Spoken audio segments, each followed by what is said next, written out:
गरुड़ पुराण अध्याय 1।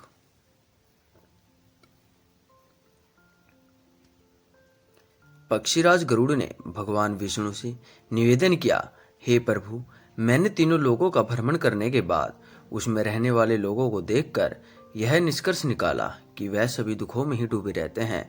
मेरा अंतःकरण पीड़ा से भर गया है। स्वर्ग में दैत्यों की शत्रुता से भय है। पृथ्वी लोक में मृत्यु रोग तथा अभिषित वस्तु के वियोग से पाताल लोक में रहने वाले नाग आदि को मेरे भय से दुख बना रहता है। लोक कल्याण के लिए गरुड़ा द्वारा पूछे गए प्रश्नों का भगवान विष्णु द्वारा समाधान का सार इस पुस्तिका के माध्यम द्वारा पेश करने का प्रयत्न किया गया है। पक्षीराज गरुड़ भगवान विष्णु जी से पूछते हैं, हे प्रभु, आप यह बताने की कृपा करें कि प्राणी कैसे मरता है और मरने के बाद कहाँ जाता है। मरणासन व्यक्ति को किस कारण पृथ्वी पर सुलाया जाता है।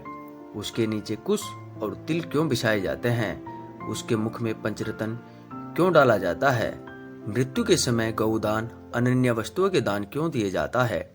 उस समय प्राणी आतिवाहिक शरीर कैसे प्राप्त करता है। अग्नि देने वाले पुत्र पौत्र उसे कंधे पर क्यों ले जाते हैं। शव में घृत का लेप क्यों किया जाता है। शव के उत्तर दिशा में यमसूतक का पाठ क्यों किया जाता है। मरे हुए व्यक्ति को पीने के लिए जल एक ही वस्त्र धारण करके क्यों दिया जाता है। शव का दाह संस्कार करके उस व्यक्ति को अपने परिजनों के साथ बैठकर भोजन आदि क्यों नहीं करना चाहिए। मृत व्यक्ति के पुत्र 10वें दिन के पहले किस लिए 9 पिंडों का दान करते हैं। शव का दाह संस्कार तथा उसके अंतर्जल तर्पण की क्रिया क्यों की जाती है। किस विधान से पितरों का पिंडदान देना चाहिए। उस पिंड को स्वीकार करने के लिए उनका आह्वान कैसे किया जाता है। दाह संस्कार के बाद अस्थि संचयन और कट फोड़ने का विधान क्यों है। 10वें दिन शुद्धि के लिए सभी परिजन के साथ खाना तथा पिंडदान क्यों करना चाहिए। एकादश को पिंडदान करने का क्या प्रयोजन है। 13वें दिन पतदान आदि क्यों किया जाता है। वर्ष पर्यटन 16 श्राद्ध क्यों किए जाते हैं। हे प्रभु, मनुष्य का शरीर अनित्य है और समय आने पर ही मरता है, किंतु मैं उस छिद्र को नहीं देख सकता जिससे जीव निकल जाता है। प्राणी के अपने जीवन काल में किए गए पाप पुण्य दान आदि शरीर के नष्ट हो जाने पर उसके साथ कैसे चले जाते हैं। मरे हुए प्राणी के लिए स्पिंदीकरण क्यों होता है। जो मनुष्य पापी दुराचारी अथवा हस्तबुद्धि है, मरण के बाद वह किस स्थिति को प्राप्त होते हैं। हे उपेंद्र, मनुष्य की मृत्यु के समय उसके कल्याण के लिए क्या करना चाहिए। मृत्यु और शमशान भूमि तक पहुंचने की कौन सी विधि है। चिताओं में शव को जलाने की क्या विधि है। तत्काल तथा विलंब से उस जीव को कैसे दूसरी देह प्राप्त होती है। यमलोक संयमनी नगरी को जाने वाले के लिए वर्ष पर्यटन कौन सी क्रियाएं करनी चाहिए। दुर्बुद्धि अथवा दुराचारी व्यक्ति की मृत्यु होने पर उसका प्रायश्चित क्या है।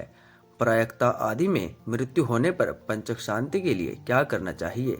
बहुत से पापों को करने पर भी इस संसार को पार कर प्राणी आपको कैसे प्राप्त कर सकता है।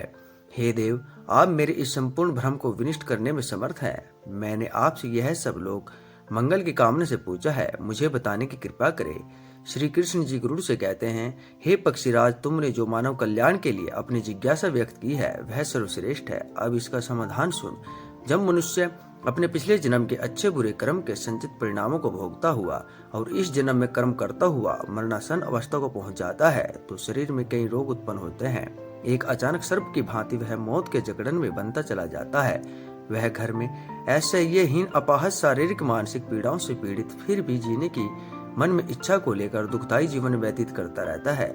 जब मरणासन व्यक्ति की इंद्रियों का समूह व्याकुल हो जाता है, चेतन शरीर जड़ीभूत हो जाता है, तब अंतिम क्षणों में एक अलौकिक चेतना आती है जिसमें सभी लोग एक जैसे दिखते हैं। उस समय वह कुछ बोलने योग्य नहीं रहता और प्राण शरीर को छोड़कर यमराज के दूतों के साथ चल देता है। जब प्राण शरीर को छोड़ते हैं तो बहुत कष्टदायी होता है और ऐसा दर्द होता है जैसे 100 बिच्छू ने डंक मारा हो। उसके मुंह में झाग बनती है और सारा मुंह थूक से भरने लगता है। उस समय जो प्राणी दुखात्मा होते हैं उन्हें यमदूत अपने पास बंधों में जकड़कर मारते हैं। जो अच्छे कर्मी होते हैं उन्हें स्वर्ग के पार्षद सुख पूर्वक अपने लोक को ले जाते हैं। भीम काया दुरा करती यमराज के दूतों को देखकर ही पापियों के मन में भय उत्पन्न हो जाता है। हाहाकार करता हुआ अंगूठे के नाप जितना मृत मनुष्य अपने घर को देखता हुआ यमदूतों द्वारा घसीटा हुआ रास्ते में अनेक यातनाएं सहता हुआ यमराज के सामने ले जाया जाता है। जीव अति भयानक यमराज की काया को देखता है और फिर उसके आदेश पर तुरंत वापस अपने मृत स्थान पर यमदूतों के साथ आ जाता है। वह वापस अपने शरीर में जाने की कोशिश करता है, पर यमदूत उसके गले में फंदा डाले रहते हैं। उसे भूख और प्यास बहुत सताती है और वो बहुत रोता है।